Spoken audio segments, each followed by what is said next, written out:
Hi, this is Weekly Reflections, and I'm Nancy Joy. One very quick promo here.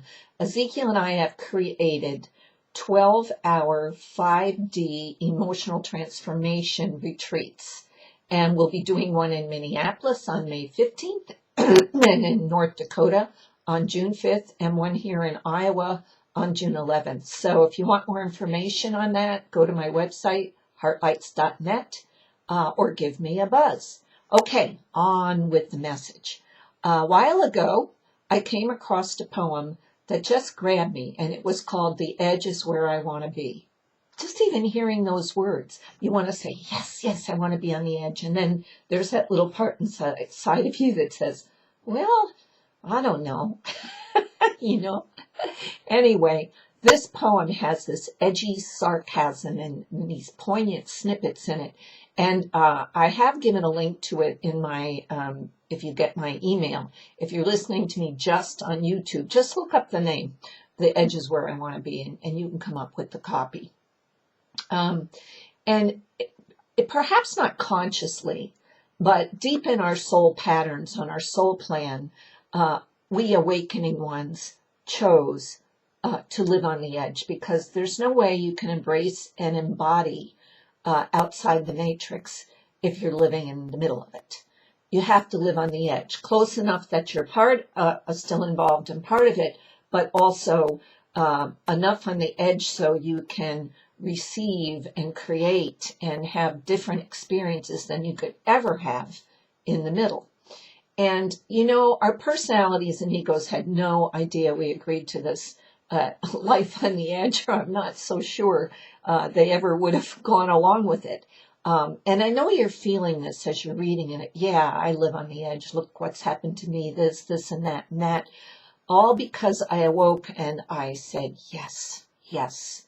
You know, I'm on my journey. I get it. I remember.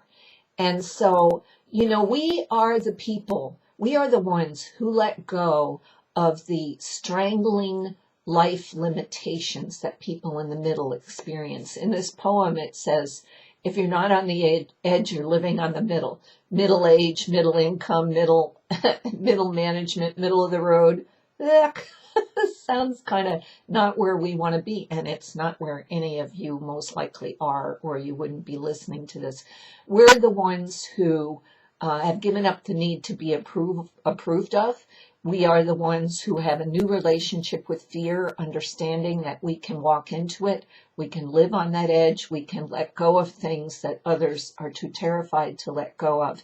Now, granted, I will tell you, as you know, it's not easy living on this edge sometimes, right?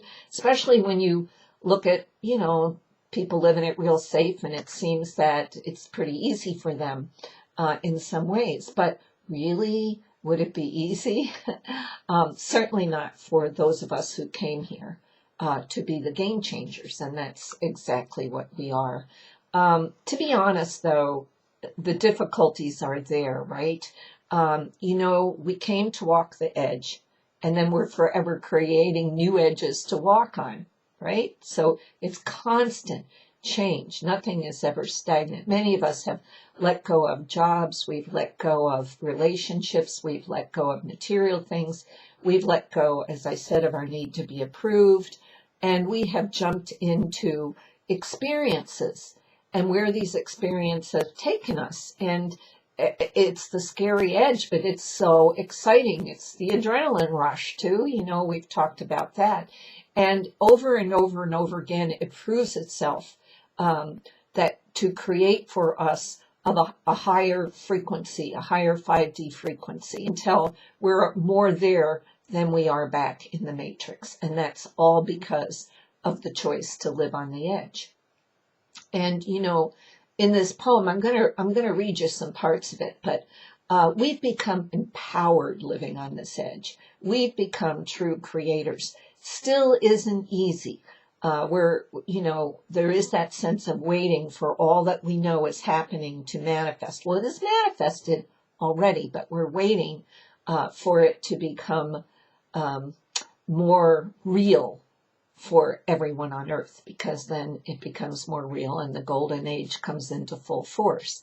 And yet, you know, I've done so many things in my life on the edge. I'm sure I could write a book, but the one that I most want to share with you now was back in 95, 96. I had this dream, and it was about doing an infomercial. Sharing with 12 people would share. I'd be kind of the moderator. And the dream was we'd talk about these things, about moving into love and about moving through fear and I just felt at that time infomercials were really big. And this dream told me I was to create it on spring equinox, March 1996. It was to be filmed in Kansas City, that the 12 people would step up to the plate, and I was not to borrow any money, which I recently been divorced and settlement and all that. So I had a little bit, and I spent almost every cent on this infomercial, did everything as I was guided to do. And the card I kept drawing as I was so uncertain through all of this was in the Osho Tarot deck, my favorite deck, and it was the Fool card. And the Fool says that my trust is so deep in my vision that I'm going to go blindly toward it, no matter what anything else on the outside indicates or is telling me. And that's exactly what it was. And so that's the edge, right? The fool's on the edge. And it kind of wiped me out financially, and kind of thought it would create a flow for me to keep going, but it didn't at all. But what it did do was, I was told to advertise or buy time on satellite television programs so that this show would go out, touch the Christ conscious grid in space, and light everything up. And I saw it in my vision. I saw it in my dreams. And to this day, I'm comfortable with that. I did it. That's okay. I'm magnificent, and so are you. Sometimes we want to go to that middle place because we're uncertain. And could we really be that amazing? Well, yes, we could. And even though it's not reflected to us in that 3D world, when we really get to thriving on the edge, you get it so much that it becomes comfortable. Not easy yet, or still perhaps, but comfortable. Matt Kahn said in a recent message, and I'll read his quote, "A light worker uses their world of experiences to become the change they wish to see, while a victim is hurt by the actions of the world while waiting for the change that they have yet to become." So that old saying, we are the change we want to see, is so true, right? So I got excited about this poem, and I might read it at the end of this to everybody. It's kind of lengthy, and if you don't want to listen, you could shut it off. But I think it's powerful. And if you're not on the edge, as I most likely said, you're in the middle, and that's a pretty boring place to be. So we are trusting in the magic of creation. We are realizing, and here's the exciting thing, I often felt alone on that edge, certainly back in the late 80s and 90s. Now this edge is crowded. There are so many of us. We are not alone, and that makes the edge sharper. So we are more sharply able to hone our intuitive abilities, our creative abilities, our healing abilities.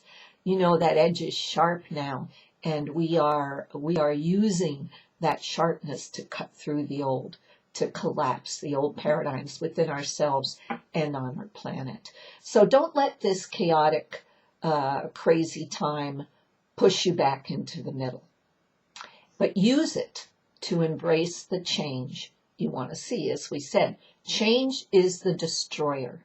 It destroys what is so that you can create your dreams.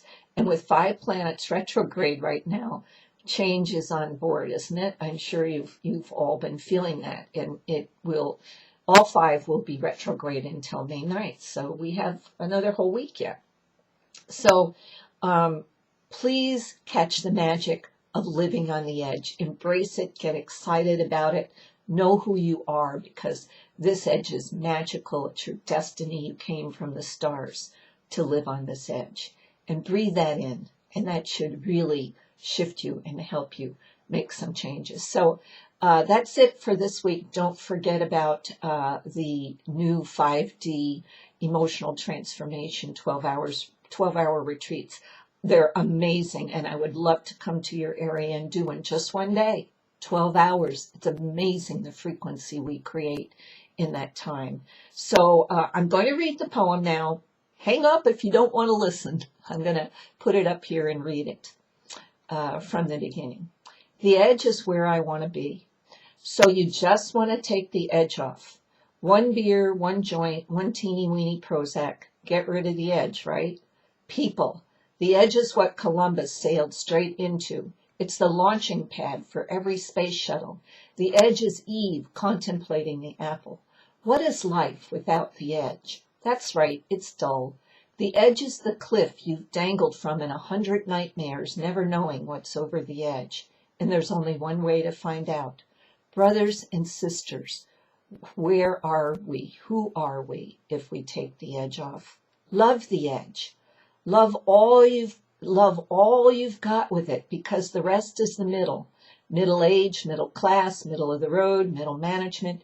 You're dribbling along in the uncooked vanilla pudding of life, all fat, no lean, hard edge to drive you, sharpen your skills, your wit, your senses.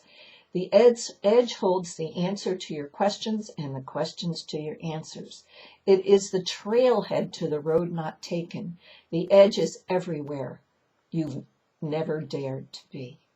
I love that one. Baby, if you're not on the edge, you're sleepwalking. Though you're sleepwalking, that's what you're doing. You're stuck watching reruns of somebody else's life in the great mushy middle, where all the droning, moaning masses live and eat, act and dress and think alike and see the same movies, so they can have the same conversations and dream the same dreams, if they dream at all. On the edge, you don't know what anybody's going to say, do, or think. The edge is not available on your cell phone, on your iPad, satellite dish, or anywhere in the Google universe. The edge is not a Twitter, it's a thunder. And there are no disguises here on the edge. Everyone is naked and all bets are off. And the game's not rigged. The air's clean and brisk. Your heart's pounding. You're shaking. You're lightheaded and queasy. You're scared because everything is initiation on that sharp, unforgiving edge. Damn right it's uncomfortable. The edge is change. It's what you don't see coming. So get out of your comfort zone and deal with it. Sure, the middle's safe. It's safe like life jackets and training wheels, if that's how you want to live. If you don't ever want to break the rules, take risks, grow up, past your precious fears and life-strangling limitations.